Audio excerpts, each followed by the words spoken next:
what's going on? Hope you're having a fabulous day. Wanted to hop on here and just talk about a book that I read. I was reminded of a book, and if you've never read the book, I encourage you to go out and get it or get it on PDF, but it is called Man's Search for Meaning by Viktor Frankl. And to give you a quick backstory, and then I'm just gonna kind of get into what I felt like he kind of highlighted as the points in the book. This gentleman was a psychiatrist, and he was also a part of the Holocaust, and he was in the concentration camps. And so obviously he's probably got something to say, right? I mean, that was, according to history and the things that we have seen, wasn't a real pleasant time, especially in the concentration camps. There was probably a lot of mental anguish and probably a lot of really not so good things that were going on. When a gentleman would write a book about that and call it The Man's Search for Meaning, I would at least pay attention enough to kind of dive in and see exactly what he had to say, because those are extreme circumstances, right? I mean, we have no idea, we might have a bad day or a bad week, but for some of those people that actually went through some pretty trying times, kind of pay attention to what they're saying. One of the things that he did mention is that the meaning of life is subjective and it's on a personal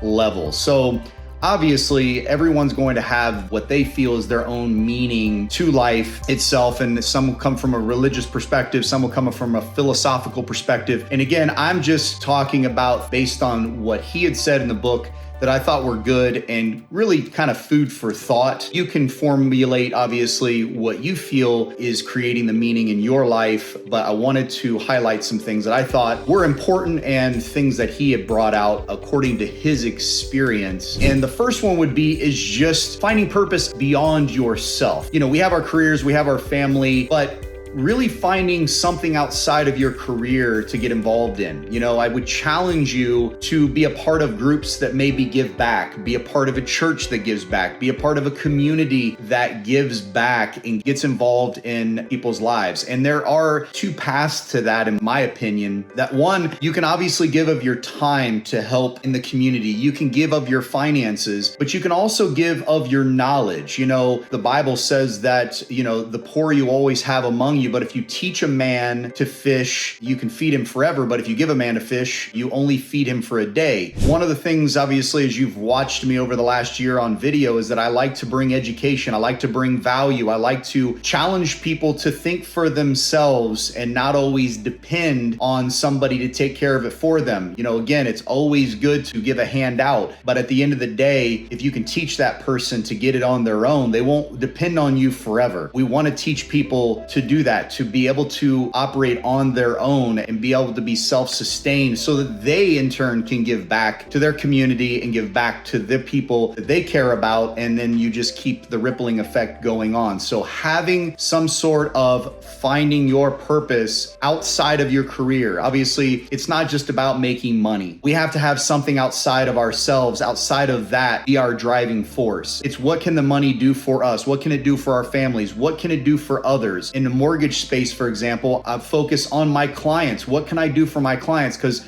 Zig Ziglar said, if you help enough people get what they want, you'll get what you want. So it automatically takes care of itself. Number two is experiencing love and connection. My grandson was born a little over a week ago. And so to hold that baby in my hand is an awesome expression of love to another human being. There's nothing like it in the world. But when you can experience love on that level, experience love from a spouse, from a sibling, from a friend, be able to empathize with other humans, be able to show compassion, be able to feel and experience compassion and love for yourself. A lot of times we always feel like we've got to be so strong and that we can't be vulnerable and open, but to allow somebody to come into your life and to love you and not always be the one that's doing the loving. Being able to reciprocate going both ways, but to experience that really truly brings a meaning to life because, without human interaction, without being a part of other people's lives, there's something about feeling love from the ones that you love and care about. Number three is, achieving personal growth. Personal growth being, you can go on a journey and learn things and educate yourself,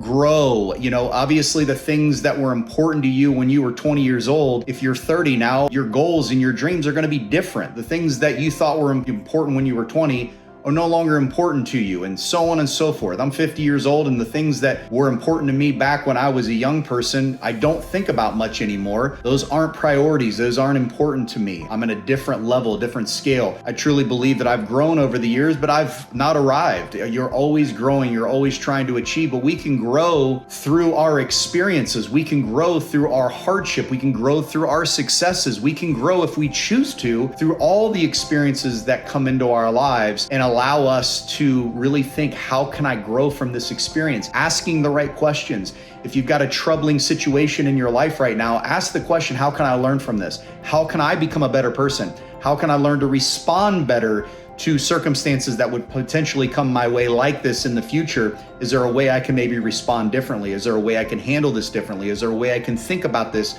potentially differently? It's so important to ask those types of questions to really spawn things that can help you grow personally. Number 4 is embracing freedom and responsibility. Really taking responsibility for your actions, taking responsibility for where you are in your life. I deal with people with credit issues all the time, and they want a quick fix. They want to be able to go out and buy a home right now. So they want to be able to transform their credit overnight. The problem is that we first have to take responsibility and understand that because of our lack of understanding and knowledge, it put us in this situation. We have to take responsibility and say, it's taken us years to get here.